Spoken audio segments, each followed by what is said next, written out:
Hello everyone. It's Sunday evening, and so as it's been my practice, I've come to say a few words to you about the work that you have just completed last week and the work that we're going to undertake this week. So we're entering week 5 of the semester, and at the end of this week we will actually have completed 1/3 of the course. This seems pretty incredible. The time is just really flying by.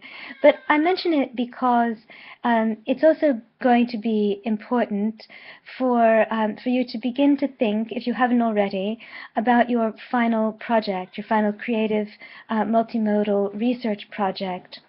So let's think about where we've been and where we're going. So far, we've looked very closely at the Epic of Gilgamesh, at several books of the Old Testament, and now we're in the midst of the Odyssey. And after we leave the Odyssey, we're going to look at least one play from ancient Greece, Euripides the Bacchae. We'll look at the Pillow Book from ancient Japan, and we'll end this semester with a close reading of Shakespeare's late tragedy, King Lear. So, some of the works, some of you may already know what work you want to be focusing on, and some of you are thinking that a future work that we'll be looking at a little bit later will be the one for you. Just to keep you kind of thinking about this project and letting you know that I'm standing by too if you have questions or concerns about the multimodal project. Obviously, we'll be talking a lot more about it over the coming weeks, but it never hurts to start thinking about it early. All right, so this week we're right in the middle of the Odyssey, and we're focusing on books 9 through 12. And probably even if you've never read the Odyssey before, these books will feel familiar to you. And they'll feel familiar to you because they are really the mythological territory of this incredible poem. And so you know the myths. You know the myths of the Cyclops, right? You know probably something about the lotus eaters, or you've heard of them, even though you might not be familiar with the Odyssey as the whole.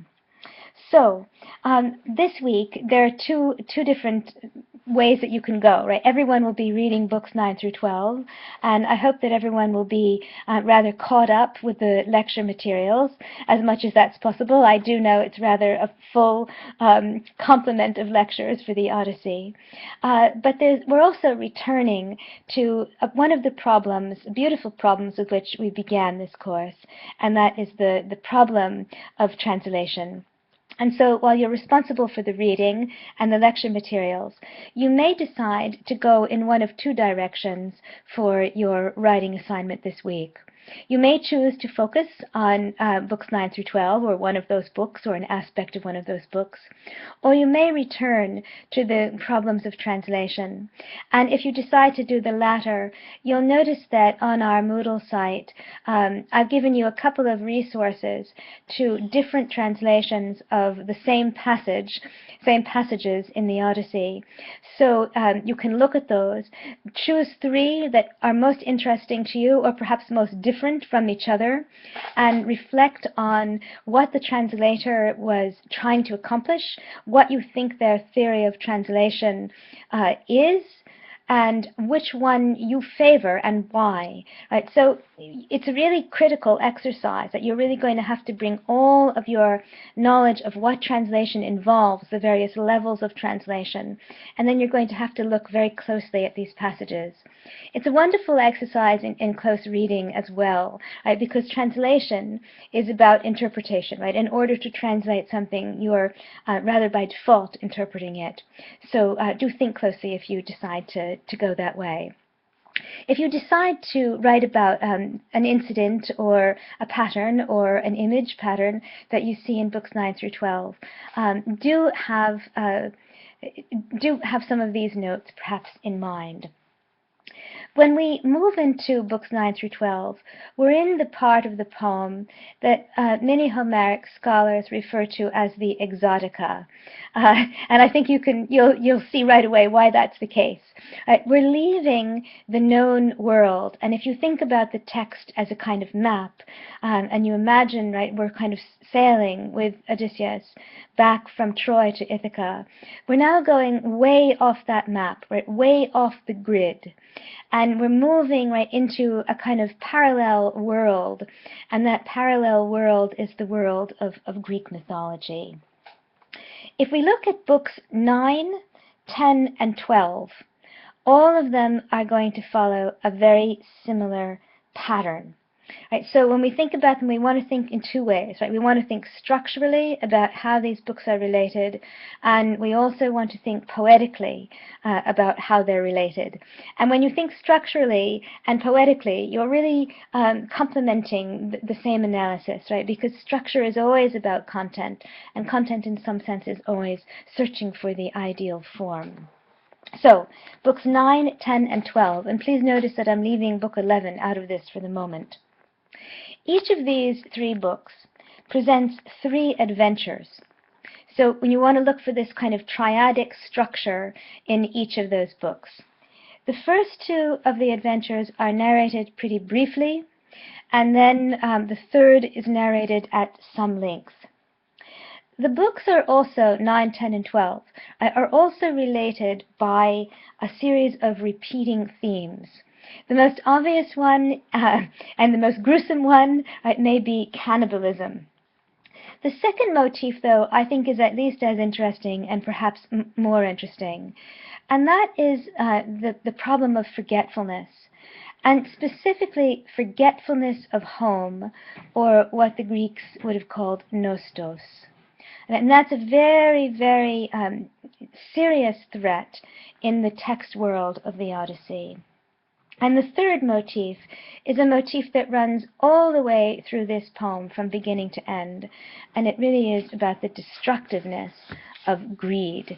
Greed is something that is always punished in the Odyssey, over and over and over. Now, I left book 11 out of this, out of the three books that I suggest have this triadic structure, and I think you'll see why. It's not because the poet somehow was off his game, right, and didn't figure out a triadic structure for this book. It's also very important where that book falls, right? So you have 9, then you have 10, then you somehow have this strange interruption in book 11, and then we return to the pattern in 12. Book 11 narrates Odysseus' journey to the underworld. And when we think about what that means, right, what does it mean to cross over, not just into the exotic world, right, not just into the mythological world, but into the world of the dead, I think we see why that book has a different structure. Right? Death is, by its very nature, an extraordinary interruption. Right? It's an irruption in our sense of the pattern of every day. It's absolutely random. We do not know when it is coming, and it throws our sense of order into a kind of chaos.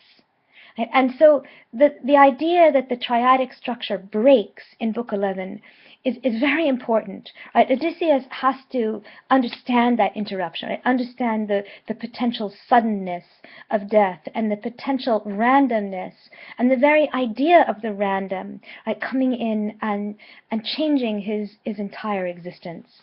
And that's what book 11 does. And really, in book 11, when we look at it a little more closely, it does even more than that, if that wasn't enough. So let's think about Odysseus' journeys. We've talked about them a little bit structurally, but let's think about them figuratively and poetically as well. In each of these books, right, Odysseus encounters monsters, right, and we know these monsters from our knowledge of Greek mythology. But these monsters we can really see as embodying threats, right? Threats to Odysseus, threats to his life, right? His physical life, but more importantly, threats to his sense of identity. right, which is incredibly important to him, and which is, of course, very much caught up with questions of home and the ecos. So when we think about Polyphemus, when we think about Scylla, when we